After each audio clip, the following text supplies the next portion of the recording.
Hello friends, welcome back to our YouTube channel Tech and Cryptos. Today in this video let's learn about how to disconnect Trust Wallet from Uniswap. So let's get started.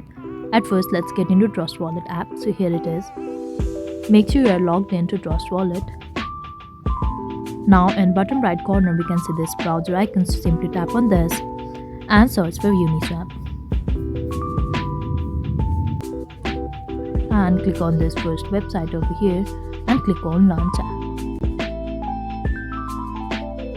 Here we can see Trust Wallet app is already connected to Uniswap, and here nowhere we can find an option to disconnect Uniswap. So we need to simply get back, go to home and click on settings in the top left corner and click on preferences and click on tab browser. Here we need to click on clear browser cache and click on OK.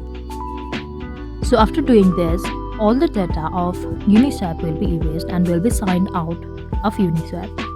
So this is all we can do to disconnect Trust Wallet from Uniswap. I hope you liked the video. Please do like and subscribe. Thanks for watching.